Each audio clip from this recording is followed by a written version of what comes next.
অনেক ধন্যবাদ তোমাকে শহরের ম্যাডাম, আমার এই মনটাকে যত্ন করে ভেঙে দেওয়ার জন্য।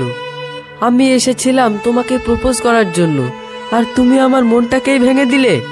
সম্ভব হলে তুমি আমাকেও মেরে ফেলো।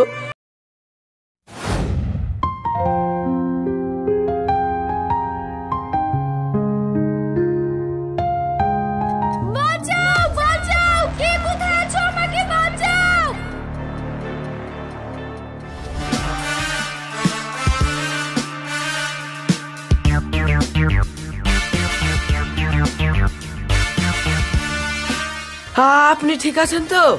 আপনাকে অনেক ধন্যবাদ। আপনি যদি আজ না থাকতেন তাহলে আমাকে আজ বাঘে খেয়েই ফেলতো। আচ্ছা, আপনাকে আর ধন্যবাদ দিতে হবে না। আপনি কে, আর এখানেই বা কি করছেন? আমার নাম সোহানা রয়।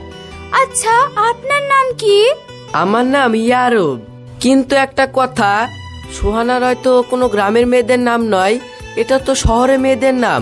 তাহলে কি আপনি শহরের মেয়ে? আরে না না, আসলে হয়েছে কি, আমার আব্বুর আমি একমাত্র মেয়ে, আর আমার আব্বুর অনেক শখ আমাকে শহরে বিয়ে দেবে। তাই আব্বু শখ করে আমার এই নাম রেখেছে। ও আচ্ছা, ঠিক আছে। আজ তাহলে আমি আসি। হ্যাঁ, তাড়াতাড়ি বাড়ি গিয়ে আপনি একটু জল খাবেন। আপনি যে ভয় পেয়েছিলেন।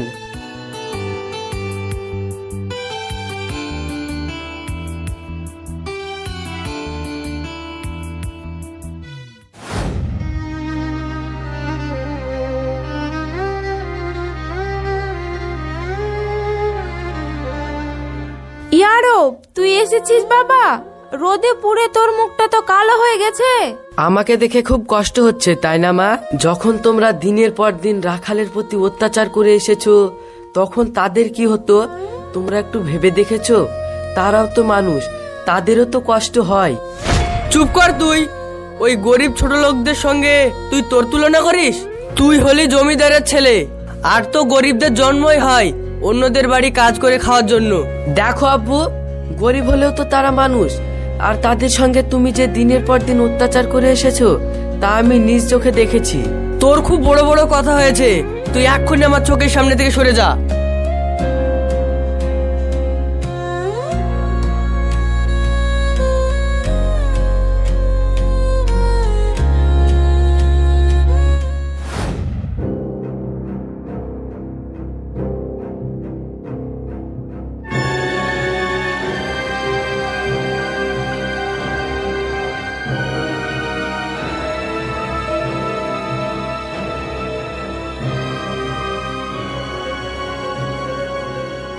কিরে, এখনো কি গিলে যাবি নাকি?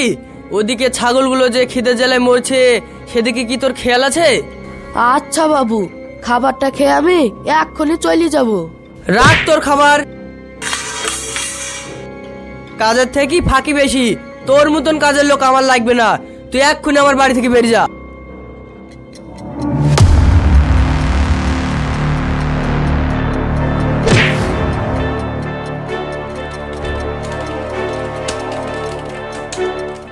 এরপর বাড়িতে আর কোনো কাজের লোক রাখতে দিব না আব্বা।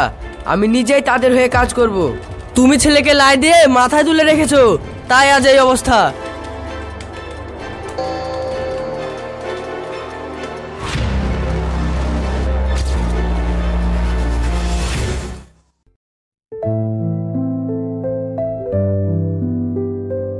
বাঁচাও বাঁচাও, কে কোথায় আছো, আমাকে বাঁচাও।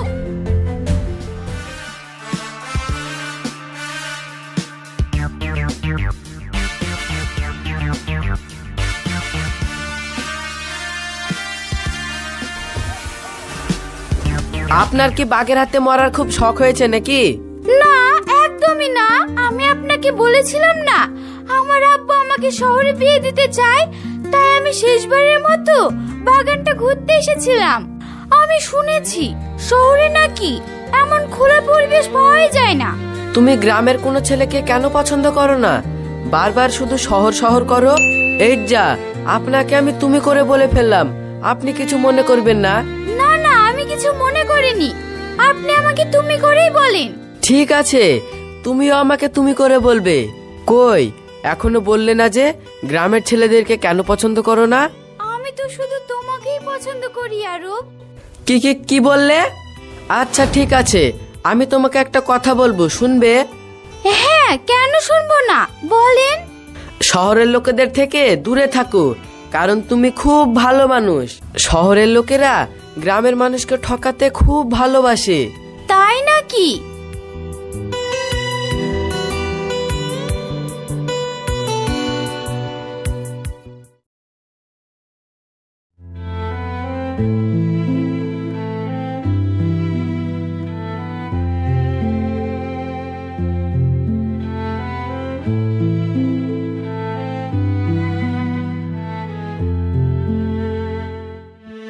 ইয়ারব, খুব সহ্য করেছি তোর এই নাটক, আর না, এবার এই নাটক তোর বন্ধ কর।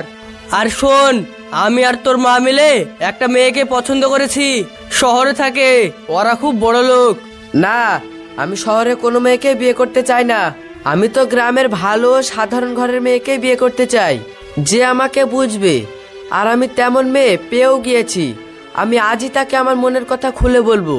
কই গো জবা, বাইরে এসে দেখো, তোমার ছেলে অনেক বড় হয়ে গেছে, নিজের সিদ্ধান্ত নিজে নিতে শিখে গেছে।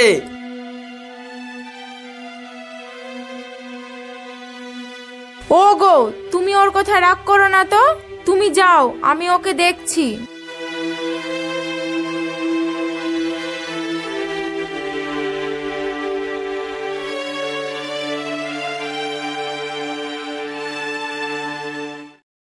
কাল তো আমি বকবক করতে করতে সহানাকে আমার মনের কথা বলেই ফেলেছি, কিন্তু আমি ওকে এবার ভালোভাবেই প্রপোজ করব।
সাব্বাস সোহানা, তাহলে তুই শেষমেশ চ্যালেঞ্জটা জিতে গেলি। 3 দিনের মধ্যে তুই শহরের মেয়ে হয়ে গায়ে এসে যে ভালোই তো অভিনয় করলি। সত্যি সোনা, তুই পুরো ফাটিয়ে দিলি। কি নাটকটা না করলি বাবু বাবু করে ডেকে। আরে বন্ধু, আমি বলেছিলাম না, গ্রামের মেয়ে সাজা এতটাও কঠিন না। সোহানা, 3 দিন পর তো আমাদের শহরে ফিরে যাওয়ার কথা, তুই আবার গায়াটার সঙ্গে থাকতে থাকতে ভুলে যাসনি তো?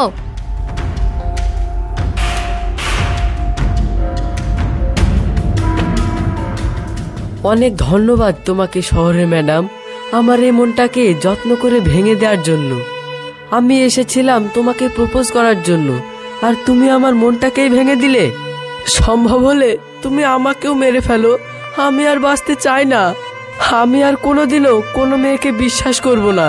তোমাকে অসংখ্য ধন্যবাদ তোমার ওই আসল চেহারা দেখানোর জন্য। Shut up guys, I say shut up. আমি আর ওকে সত্যি ভালোবেসে ফেলেছি রে, আমি সত্যি ওকে চাই, ও আমার মন জয় করে ফেলেছে। এ কি বলছিস সোহানা, তুই কোথায় আর ও কোথায়? তোর সঙ্গে কি ওকে মানায়? তোরা চুপ কর আর এখান থেকে চলে যা, আমাকে একটু একা থাকতে দে। আমি নাটক করতে গিয়ে সত্যি তোমাকে ভালোবেসে ফেলেছি গো, তুমি আমাকে ক্ষমা করে দিও ইয়ারব।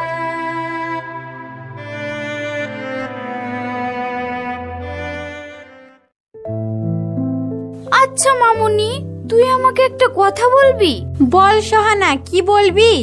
আচ্ছা মামুনি, তোদের গ্রামের আরবকে তো তুই চিনিস, ও কেমন রে? ইয়ারব ভাই তো ভালোই, স্বামীর জমিদারের ছেলে। আচ্ছা, ও জমিদারের ছেলে হয়ে এমন সাধারণ রাখালের মতো থাকে কেন? আর ও শহরের মানুষকে কেনই বা ঘৃণা করে, তুই কি কিছু বলতে পারবি? হ্যাঁ, তুই ঠিকই বলেছিস। ইয়ারব ভাই শহরের মেয়েদেরকে খুব ঘৃণা করে, কারণ ও একটা শহরের মেয়েকে খুব ভালোবাসতো, আর সেই মেয়েটা ওর মন ভেঙে দিয়ে চলে গিয়েছে। আর এই কারণে ইয়ারব ভাই শহরের মেয়েদেরকে বিশ্বাস করে না। এটাই যদি হয় তাহলে ইয়ারবকে আমি দেখিয়ে দেব যে শহরের সব মেয়েরা এক হয় না।